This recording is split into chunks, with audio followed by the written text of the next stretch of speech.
A guerra entre Israel e o Hamas superou a marca dos 100 dias. Embora as forças de defesa israelenses tenham dito que o período mais crítico já passou, não existe nenhuma perspectiva clara de um acordo de paz. Quanto mais o conflito avança, fica evidente que as crianças são as principais vítimas. Uma festa de aniversário com música, bolo, decoração e muitos convidados, mas sem ninguém celebrando. O encontro foi um apelo disfarçado de comemoração.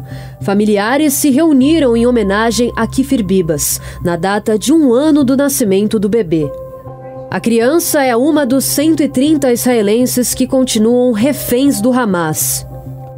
Embora o grupo terrorista tenha anunciado que o menino morreu, junto com os pais e o irmão de 4 anos, parentes esperam por outro desfecho e não descartam a hipótese de que a notícia da morte tenha sido equivocada, como já aconteceu nesta guerra.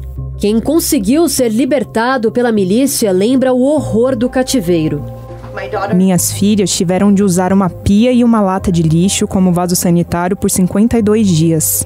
Houve dias em que eu não tinha nada para dar de comer quando elas choravam. Os olhos delas enchiam de lágrimas e a preciosa voz delas ficava fraca quando choravam de fome.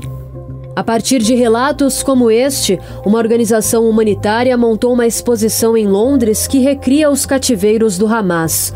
Os organizadores reproduziram, inclusive, o som que os sequestrados diziam ouvir, principalmente do choro de colegas de cela. O parente de um dos sequestrados diz que caminhar pela mostra já é desesperador e reflete sobre o sofrimento de quem está vivendo aquela realidade há mais de 100 dias. Não há luz, não há noção do tempo. As pessoas que regressaram compartilharam suas histórias e evidências. Tudo aqui é baseado em experiências. Tudo isso é real.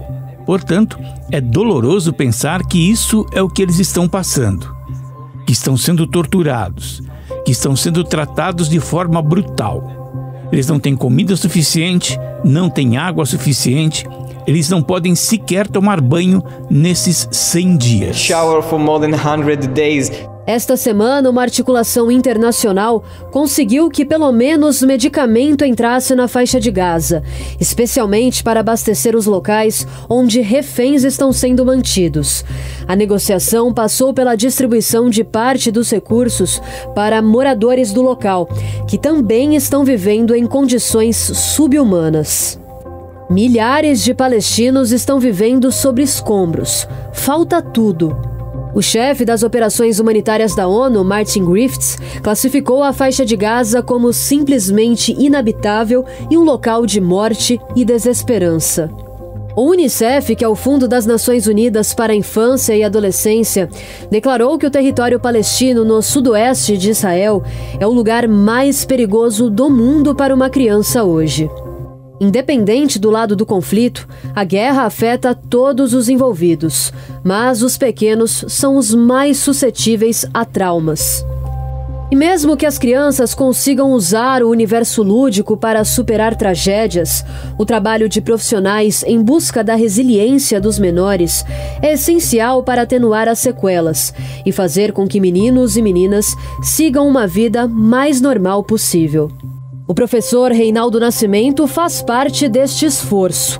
O educador se prepara para viajar à faixa de Gaza, onde pretende repetir atividades da chamada pedagogia de emergência. A proposta da pedagogia de emergência é responder algumas perguntas. Assim. A primeira, como apoiar crianças pedagogicamente que estão passando por um processo traumático? Muitas não conseguem explicar o que está acontecendo, porque elas nem sabem realmente o que está acontecendo. Então a gente entendeu que pintar, cantar, passear, conversar, quando elas têm condições de conversar, fazer teatro, fazer música, assim, trabalhar com argila, trabalhar com trabalhos manuais, pode fazer com que essas reações que são normais diante do que não é normal, né? Ou hoje é até difícil falar o que não é normal, né? Porque quando você pega alguns países, né, muitas crianças já nascem na guerra. Então é difícil falar que essas crianças não estão vivendo uma situação normal, porque elas já nasceram ali, estão ali, a família inteira só vive isso, só fala disso. Então a pedagogia de emergência responde essas perguntas, né? Como trabalhar pedagogicamente com essas crianças e também com os professores e com os pais dessas crianças, né? Porque muitos professores precisam entender que após um evento traumático, talvez a criança não consiga estudar mesmo. E existem situações em que nós, educadores, podemos atuar. Mas existem também situações quando essas reações viram sintomas, quando esses sintomas viram doenças, a gente precisa encaminhar por um terapeuta especialista também, para a gente também entender até onde é o nosso caminho. E no futuro, se a gente não consegue cuidar, o que vai acontecer provavelmente, que a gente tem visto, é que eu vou fazer com você o que fizeram comigo. Então, se eu não tenho uma educação que me fortalece, que me explica o que é o trauma, que o que está acontecendo, apesar de ser 70 anos, apesar de ser 2 anos, não deveria acontecer, se eu não entender isso, no futuro eu vou querer fazer isso com os outros. Então eu sempre vou ver o outro como inimigo. O que a gente busca é esse processo de reintegração. Aconteceu, não dá para desfazer um terremoto, não dá para desfazer essa guerra, né? Assim, dá, mas é um processo que a gente não sabe quanto tempo vai demorar.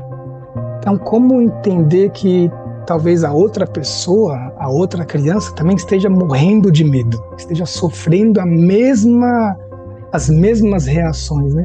O professor Reinaldo Nascimento espera repetir em Gaza experiências que foram bem-sucedidas em outros palcos de guerra. Mas eu me lembro, inclusive no Iraque, de uma criança que não dormia, 8, 9 anos, não estava mais dormindo, fazendo xixi na cama, cocô na cama, voltou a chupar dedo. A mãe, quando falava que ia sair, ela rasgava a roupa da mãe para a mãe ficar em casa. Quando dormia, quando cochilava, tinha pesadelos enormes, assim. E assim, como eles estavam dormindo numa escola, as pessoas já estavam assim, tira essa menina daqui, né? O quarto tá cheirando mal e tudo.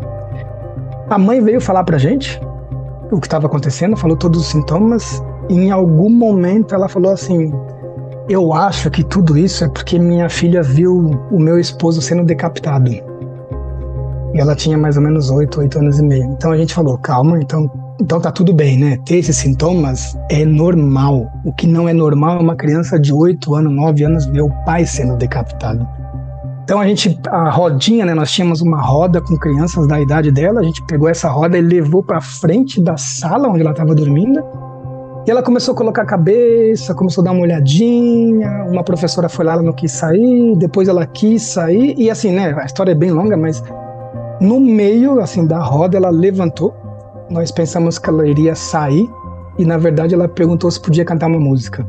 Então ela foi pro meio da roda, começou a cantar uma música e acho que era uma música muito famosa, porque todos começaram a cantar, a bater palmas, assim. E quando ela deixou a roda, ela, sabe, assim, já estava dando um sorriso, já estava iluminada, assim. É claro que ela não está curada, né? Mas a gente percebeu no outro dia, foi o mais lindo, que ela voltou com um vestido novo, com cabelo penteado, e aí a mãe veio, nossa, nem sei como agradecer vocês, porque a minha filha não fez xixi, não fez cocô, acordou, queria tomar café, queria tomar banho, pediu a roupa mais bonita e queria voltar para a escola. O projeto do professor Reinaldo, baseado na pedagogia de emergência, ainda está captando recursos e esperando autorização para desembarcar no território palestino, arrasado pelos mais de 100 dias de conflito.